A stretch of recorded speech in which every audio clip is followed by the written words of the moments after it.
Hello, I hope you are enjoying your day and welcome to this beautiful exploration of A Course in Miracles. Today we are at lesson 9, and the way I do these videos is that I begin with a reading of the text, and we started in the middle of the text, and so now we're in chapter 17, and then we'll practice the lesson, today's lesson 9 together. We'll practice that together, and then we'll look at one of the principles that constitutes miracles. All right, so let us begin with our section of the text. Just going to click on Read A Course in Miracles, text. We scroll down to chapter 17, and our next section is section 3, Shadows of the Past.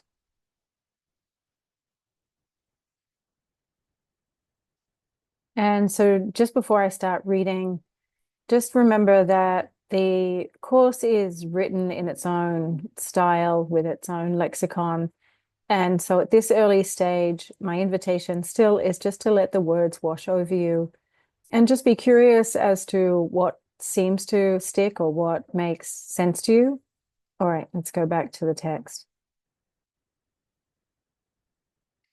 To forgive is merely to remember only the loving thoughts you gave in the past and those that were given you. All the rest must be forgotten.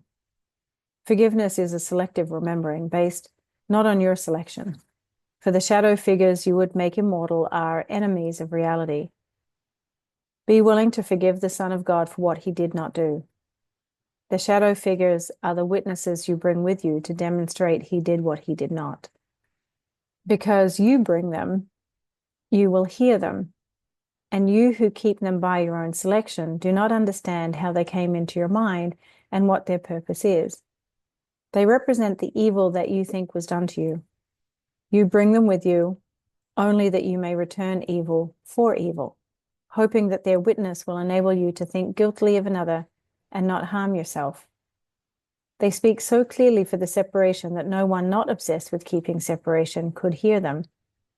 They offer you the reasons why you should enter into unholy alliances to support the ego's goals and make your relationships the witness to its power. I think the only thing I want to add here to this paragraph is that the course is helping birth us out of the eye for an eye type value system or moral code, which is primitive at best. And so what the course is helping to train our minds and to expand our consciousness into is the golden rule. And so in order for us to truly be able to practice the golden rule, which is to do unto others as we would have them do unto ourselves, is that we need to release the past. And the course teaches us how to do that, how to let go of the past, reminding us that the past is only ever, always over. And so the question to ourselves is, if it's painful, why keep it? And so this paragraph is reminding us to keep only that which is of joy, that which feels good. And actually, we could reframe the function of memory by saying that actually it's a tool through which we can focus our attention on that which feels good, on that which brings us closer to love and to joy. All right, so I'm going to go back to share our screen. Okay, paragraph 2. It is these shadow figures that would make the ego holy in your sight and teach you what you do to keep it safe is really love. The shadow figures always speak for vengeance, and all relationships into which they enter are totally insane. Without exception, these relationships have as their purpose the exclusion of the truth about the other and of yourself. This is why you see in both what is not there and make of both the slaves of vengeance, and why whatever reminds you of your past grievances attracts you and seems to go by the name of love, no matter how distorted the associations by which you arrive at the connection may be. And finally, why all such relationships become attempts at union through the body, for only bodies can be seen as means for vengeance. That bodies are central to all unholy relationships is evident. Your own experience has taught you this. But what you may not realize are all the reasons that go to make the relationship unholy. For unholiness seeks to reinforce itself, as holiness does, by gathering to itself what it perceives is like itself. I'll keep going here to paragraph 3, and then I'll make a comment. Paragraph 3. In the unholy relationship, it's not the body of the other with which union is attempted, but the bodies of those who are not there. For even the body of the other, already a severely limited perception of him, is not the central focus as it is, or in entirety. What can be used for fantasies of vengeance, and what can be most readily associated with those on whom vengeance is really sought, is centered and separated off as being the only parts of value. Every step taken in the making, the maintaining and the breaking off of the unholy relationship is a move toward further fragmentation and unreality. The shadow figures enter more and more, and the one in whom they seem to be decreases in importance. And what I would add here is that it's usually in the landscape of our imagination, of memory, where we hold our grievances, where we withhold our forgiveness. And that's what it means when it's talking about the bodies that are not there, because we're holding all that which is unforgiven in our minds. And rarely is it being played out with the individual actually in front of us at the time. And so, in as much as we spend time in our imagination, in our memory, in the realm of unforgiveness for all the past grievances and disappointments and betrayals and so on, as long as we do that, we are separating or compartmentalizing our minds, because then a part of our mind is being used to give attention to the past and subtracting then from our full attention into this present now moment. If all of our parts were wholly and fully in the present moment, then the grievances could not exist, because we would be so attuned, we'd be capable of seeing their holy innocence in that moment, that if they knew how to do it differently, they would. And to that, if we knew how to do it differently, we would. Because if we were them, if we were believing the thoughts that they were believing, if we had had the experiences that they had had, then we would be the same. And so there is also a way to create the conditions for forgiveness in the mind.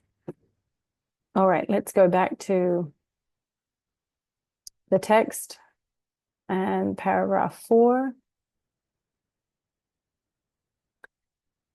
Time is indeed unkind to the unholy relationship, for time is cruel in the ego's hands, as it is kind when used for gentleness. The attraction of the unholy relationship begins to fade and to be questioned almost at once. Once it's formed, doubt must enter in, because its purpose is impossible. The ideal of the unholy relationship thus becomes one in which the reality of the other does not enter at all to spoil the dream. And the less the other really brings to the relationship, the better it becomes. Thus, the attempt at union becomes a way of excluding even the one with whom the union was sought, for it was formed to get him out of it and join with fantasies in uninterrupted bliss. Okay, paragraph 5. How can the Holy Spirit bring his interpretation of the body as a means of communication into relationships whose only purpose is separation from reality? What forgiveness is enables him to do so. If all but loving thoughts have been forgotten, what remains is eternal, and the transformed past is made like the present. No longer does the past conflict with now. This continuity extends the present by increasing its reality and its value in your perception of it. In these loving thoughts, this continuity extends the present by increasing its reality and its value in your perception of it. In these loving thoughts is the spark of beauty hidden in the ugliness of the unholy relationship where hatred is remembered. yet there to come alive as the relationship is given to him who gives it life and beauty. That is why atonement centers on the past, which is the source of separation and where it must be undone. For separation must be corrected where it was made. Okay, we'll continue with paragraph 6. The ego seeks to resolve its problems, not at their source, but where they were not made, and thus it seeks to guarantee there will be no solution. The Holy Spirit wants only to make his resolution complete and perfect, and so he seeks and finds the source of the problems where it is, and there undoes it. And with each step in his undoing is the separation more and more undone, and union brought closer. He's not at all confused by any reasons for separation. All he perceives in separation is that it must be undone. Let him uncover the hidden spark of beauty in your relationships and show it to you. Its loveliness will so attract you that you will be unwilling ever to lose sight of it again. And you will let this spark transform the relationship so you can see it more and more. For you will want it more and more and become increasingly unwilling to let it be hidden from you. And you will learn to seek for and establish the conditions in which this beauty can be seen. How lovely. Paragraph 7. All this you will do gladly if you but let him hold the spark before you to light your way and make it clear to you. God's Son is one. Whom God has joined as one, the ego cannot put asunder. The spark of holiness must be safe, however hidden it may be in every relationship. For the creator of the one relationship has left no part of it without himself. This is the only part of the relationship the Holy Spirit sees, because he knows that only this is true. You have made the relationship unreal and therefore unholy by seeing it where it is not and as it is not. Give the past to him who can change your mind about it for you. But first, be sure to fully realize what you've made the past to represent and why. Paragraph 8. The past becomes the justification for entering into a continuing unholy alliance with the ego against the present. For the present is forgiveness. Therefore, the relationships the unholy alliance dictates are not perceived nor felt as now. Yet the frame of reference to which the present is referred for meaning is an illusion of the past in which those elements that fit the purpose of the alliance are retained and all the rest let go. And what is thus let go is all the truth the past could ever offer to the present as witnesses for its reality. What is kept but witnesses to the reality of dreams. Paragraph 9. It is still up to you to choose to join with truth or with illusion. But remember that to choose one is to let the other go. Which one you choose, you will endow with beauty and reality, because the choice depends on which you value more. The spark of beauty or the veil of ugliness, the real world or the world of guilt and fear, truth or illusion, freedom or slavery, it's all the same. For you can never choose except between God and the ego. Thought systems are but true or false, and all their attributes come simply from what they are. Only the thoughts of God are true, and all that follows from them comes from what they are and is as true as is the holy source from which they came. Okay, and so paragraph 10. And paragraph 10, I want you to hear this as though the words are being breathed into your consciousness directly from the Holy Spirit. This is the Holy Spirit addressing us directly.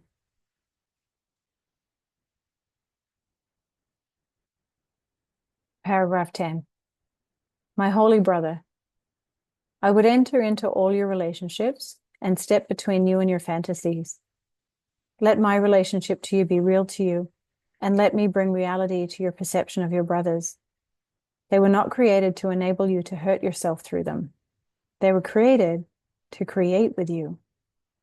This is the truth that I would interpose between you and your goal of madness. Be not separate from me, and let not the holy purpose of atonement be lost to you in dreams of vengeance. Relationships in which such dreams are cherished have excluded me.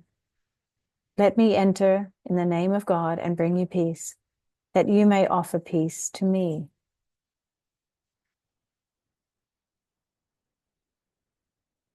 Okay.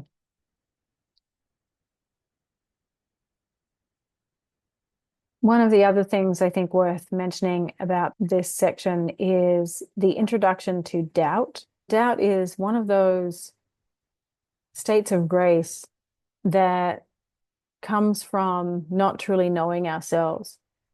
And at the same time, doubt seems to be a rightful path of human evolution, human evolutionary consciousness.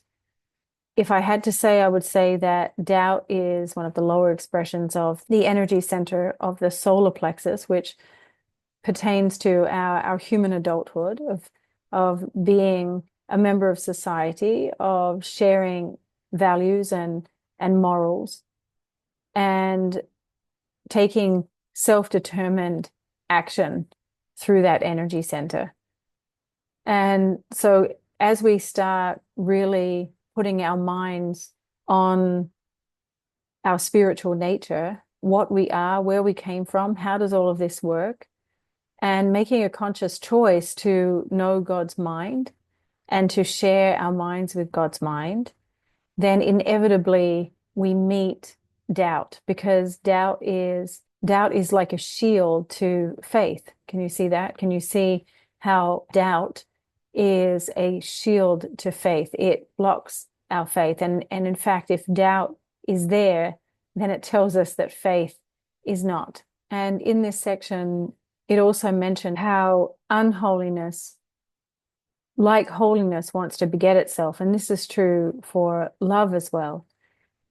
So once something has been created, once something has been born, it really wants to perpetuate its own survival. It wants to expand. It wants to have a journey. It wants to have a life. And so it really is up to us. It's up to where we direct our attention, our focus of our mind, to make a commitment to focus on that which brings us closer to love, and to pull our attention away from that which is unloving and that which brings us closer to fear, guilt, doubt, worry, and oftentimes validating the separation. This section is telling us, is reminding us that when a relationship is formed, a special relationship is formed, then it says immediately that doubt has to come in. And that's because there is the potential, as this passage points out, there is the potential for love here, because the spark is still inherent to our being, to our nature. But love will inevitably start to bring up that which is not like itself. It will bring up the doubts. It'll bring up the unfinished, the past hurts, the past traumas that you've spent a lot of time trying to protect or even try to keep hidden. But it will touch upon those things. And so what often happens is that we start to train our special people on who we are through those wounds and those hurts. And we carefully share our pains with them. We share our wounds with them, so that we are entrusting, it's like we are entrusting our wounds and our hurts and our quirks to them, so that they will tiptoe around them and protect their safety. But what inevitably happens is they don't. They stamp all over them, and then that creates an upset. And then as a result of that upset, the ego has to find a source for the upset. And so that lands on this special one, and they become the problem. And so then the ego goes to punish, to manipulate, to teach them and to train them on how to treat you and your wounds and your past and your grievances properly. And so this is the illusion. These are the illusions that the Course in Miracles is referring to. This funny way of doing love here. But you know, as I'm describing it to you, perhaps you've got a little smile behind your eyes. because you recognize that it really is an illusion and inherently unloving, actually. All right, so I'm going to go back to the course, and now we're going to look at our lesson together. And so today's lesson is lesson 9. I will have the narrator read for us. Lesson 9. I see nothing as it is now. This idea obviously follows from the 2 preceding ones, but while you may be able to accept it intellectually, it is unlikely that it will mean anything to you as yet. However, understanding is not necessary at this point. In fact, the recognition that you do not understand is a prerequisite for undoing your false ideas. These exercises are concerned with practice, not with understanding. You do not need to practice what you already understand. It would indeed be circular to aim at understanding and assume that you have it already. It is difficult for the untrained mind to believe that what it seems to picture is not there.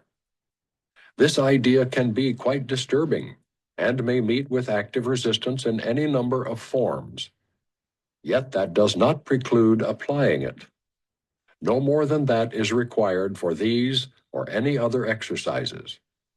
Each small step will clear a little of the darkness away, and understanding will finally come to lighten every corner of the mind that has been cleared of the debris that darkens it. These exercises, for which 3 or 4 practice periods are sufficient, involve looking about you and applying the idea for the day to whatever you see, remembering the need for its indiscriminate application and the essential rule of excluding nothing. For example, I do not see this typewriter as it is now. I do not see this telephone as it is now. I do not see this arm as it is now. Begin with things that are nearest you and then extend the range outward. I do not see that coat rack as it is now. I do not see that door as it is now. I do not see that face as it is now. It is emphasized again that while complete inclusion should not be attempted, specific exclusion must be avoided. Be sure you are honest with yourself in making this distinction. You may be tempted to obscure it. Okay. So I'm going to leave the text up here. I'll set a timer for a minute. And so again, begin with the objects that are nearest to you, and then shift your attention to the objects that are further away. All right, let's begin. I'm starting the timer.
Okay. That's a 1-minute practice period. And so remember that you can practice morning and evening and a couple of times, 1 or 2 times during the day. All right, let's go back. Now we're going back to the text to look at the meaning of miracles. And we are up to Principle 28. Miracles are a way of earning release from fear. Revelation induces a state in which fear has already been abolished. Miracles are thus a means, and revelation is an end. And this reminds me when it was the third time that I had heard this disembodied voice. And it's a startling voice, it's a loud voice, it's a voiceless voice, and yet audible within my own conscious awareness. It's almost as though I'm being shouted at within my own energy field through a loudspeaker. And the voice is male. I had heard it 2 times before. And so in this specific situation, my ego was carefully developing a special relationship. This one was not behaving in the way that I wanted or that I liked, that I expected. And so it was causing some upset. But I didn't want to feel the upset. I didn't want it to get the best of me. So I just set it aside and I kept doing my work. Because the cause of the upset had been a conversation over the phone that didn't go the way that I wanted and the way that I expected and the way that felt good. So after hanging up, I just started to continue doing my work. And the voice came in and it said, feel your feelings. And so I thought, okay, I didn't really want to be feeling my feelings. It's a lot easier to not feel your feelings. And the voice came again, feel your feelings. So I got up from my desk, I went and sat down at the sofa, and I was gazing at these beautiful flowers that had come from my friend's garden. They were lilies, actually. And so I heard the voice again, feel your feelings. And so at first I'm sitting there just gazing at the lilies and not really feeling anything, but naturally the mind started to go into the past and to review, to remember the conversation. And then sure enough, the emotion started to well up. And so the voice for the third time said, feel your feelings. And so I let the tears come. And then feeling your feelings can be so tiring. So it wasn't long before I was like, I need a nap. And so I went upstairs to take a nap. And then as I was lying down, dozing off, the voice suddenly said, be vigilant. And so I started again to just pay attention of the sensations in my body, where I was feeling this residual emotion, and just taking the time to really observe, to really check it out, to be curious.